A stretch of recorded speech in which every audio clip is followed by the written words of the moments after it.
আপনারা যারা student visa নিয়ে ইউএসএতে যেতে চাচ্ছেন বা স্টুডেন্ট ভিসার জন্য ইউএসএতে আবেদন করতে চাচ্ছেন, বাট আপনাদের ইমিগ্রেশন কোনো কেসের পার্ট আপনারা বা বেনিফিশিয়ারি, লাইক এটা F4 হতে পারে, F2A, F2B এরকম হতে পারে, তো তাদের জন্য স্টুডেন্ট ভিসার আবেদনটা কতটুকু যৌক্তিক বা তারা কিভাবে স্টুডেন্ট ভিসাটা নিশ্চিত করতে পারে, কোন ক্ষেত্রে তারা আবেদন করতে পারে, তাদের আসলেই সম্ভাবনা কতটুকু, সে ব্যাপারে আলোচনা করেছি একটা লাইভ ইন্টারভিউ সেশনে।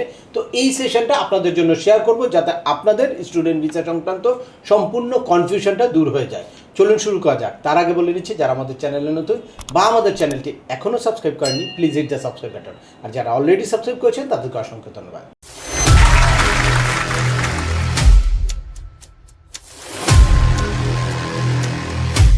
ইমিগ্রেন্ট ইন্টার থাকা অবস্থায় F1 ভিসার জন্য অ্যাপ্লাই করার একটা পসিবিলিটি আসে বা পিএইচডির জন্য অ্যাপ্লাই করার একটা পসিবিলিটি আছে। তো এই পর্যায়ে যে ইমিগ্রেন্ট ইন্টেন্টটা আপনার F1 ভিসার ক্ষেত্রে কোনো প্রবলেম হতে পারে?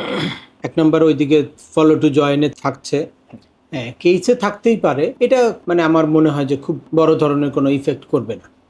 এইটা ওই যখন DS-160 ফিল আউট করবে তখন হচ্ছে একটা ক্লোজ আছে যে কোনো ইমিগ্রেশন পিটিশন ফাইল করা আছে কিনা, তখন জিনিসটা ওইখানে টেকনিক্যালি একটা আনসার দেওয়া যায় যে মানে as a dependent child I am also a beneficiary of this case. বুঝতে পারছি।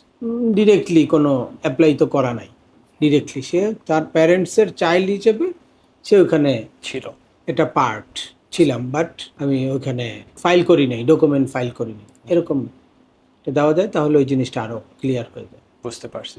বাট F1-এর ক্ষেত্রে ম্যাক্সিমাম আমাদের এক্সপেরিয়েন্স থেকে যেটা দেখি যে ওই সময় ওই ইমিগ্রেন্ট ইন্টেন্টটা তারা আমলে আনে না। এখানে তার জেনুইন স্টুডেন্ট মানে স্টাডি ইন্টেনশন কিনা ওইটাই দেখে, সে রিয়েল স্টুডেন্ট কিনা ওইটাই দেখে। যদি সে রিয়েল স্টুডেন্ট প্রুভ করতে পারে তাহলে ভিসা হয়ে যাবে। বুঝতে পারছি। এখন আঙ্কেল, আমি হচ্ছে একটা ইউএস ইউনিভার্সিটির ইটালির রোম ক্যাম্পাসে চান্স পেয়েছি। তো এই ক্ষেত্রে এখন যেহেতু আমাদের F4 কেসটা চলমান আছে, তো এই সময়টার মধ্যে যদি আমি ইটালিতে যাই, তো আমার কি ইন্টারভিউ ট্রান্সফার করা পসিবল হবে কিনা as a derivative child?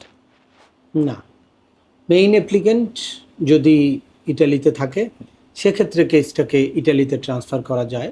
But যদি মেইন অ্যাপ্লিকেন্ট যেখানে থাকে তার ডিপেন্ডেন্ট সবাই ওই ওই দেশেই ইন্টারভিউ দিতে হবে। এক্ষেত্রে আপনার যখন ইন্টারভিউ ডেট আসবে তখন আপনাকে দেশে এসে তারপরে ইন্টারভিউ দিতে হবে।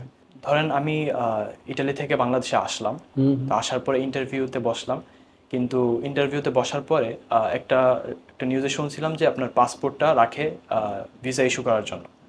তো ওইটা তো অনেক সময় অনেক দিন মানে রেখে দিতে পারে। তো ভিসা ইস্যুর জন্য এটা কি কোনো বুঝতে পেরেছি আপনার যেই প্রশ্নটা, সেটা হচ্ছে যে ইন কেস আপনি পড়াশোনা করতে ইটালিতে গিয়েছেন, তার মধ্যে ইন্টারভিউ ডেট আসলে আপনি আসলেন for the time being, just interview দিয়ে চলে যাবেন, বাট ওই সময় যদি আমি মানে পাসপোর্টটা আটকে যায় লম্বা সময়ের জন্য, তাহলে তো আমার কেরিয়ার, স্টাডি সব কিছু হ্যাম্পার হবে। তো সেই জায়গায় আমরা দেখছি মানে যখনই কোনো ভিসা দেওয়ার ক্ষেত্রে কোনো জটিলতা থাকে তখন ওরা পাসপোর্টটা রাখে না। যখন দেখে যে ইন্টারভিউ দেওয়ার পরে যে হ্যাঁ খুব দ্রুত আপনাদের ভিসাটা ইস্যু করে দিবে পাসপোর্টে, তখনই পাসপোর্টটা জমা রাখবে। এই এখন যে পজ আছে এখন কিন্তু পাসপোর্ট জমা রাখছে না, শুধুমাত্র যখন পজটা উঠে যাবে তখন আপনাদেরকে একটা মেইল দিবে, মেইল দিয়ে পাসপোর্ট জমা দিতে বলবে, জমা দিলে তখন পাসপোর্টটা জমা দিলে ওরা হয়তো উইদিন 7 days ভিসা ইস্যু করে ছেড়ে দিবে। বুঝতে পারছি।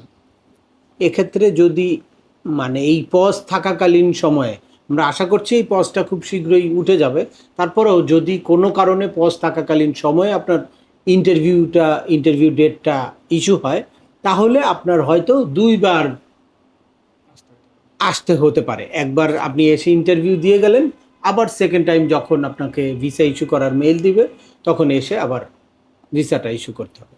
এক্ষেত্রে অবশ্যই আপনার ইন্টারভিউর সময় আদার্স যেই কান্ট্রিতে থাকছেন আপনি ওখানে 6 month অ্যাবাভ টাইম যদি আপনি স্টে করেন তাহলে অবশ্যই আপনার ওই দেশের পুলিশ ক্লিয়ারেন্স সাথে নিয়ে আসতে।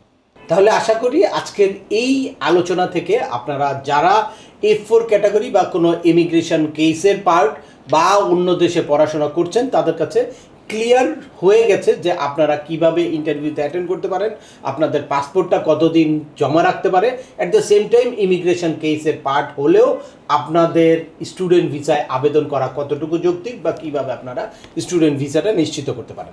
তারপরেও আপনাদের যদি এই সংক্রান্ত কোনো রকম কোনো প্রশ্ন থাকে অবশ্যই আমাকে কমেন্টস করে জানাবেন। আর ভিডিওটি ভালো লাগলে বা তথ্যবহুল মনে হলে লাইক দিয়ে আপনার বন্ধুদের মাঝে শেয়ার করে দেবেন যাদের এই ইনফরমেশনগুলো অত্যন্ত প্রয়োজন। আবার দেখা হবে নতুন কোনো গুরুত্বপূর্ণ টপিকস নিয়ে। সে পর্যন্ত সবাই ভালো থাকবেন, সুস্থ থাকবেন এবং আমাদের চ্যানেলের সাথেই থাকবেন। আল্লাহ হাফেজ।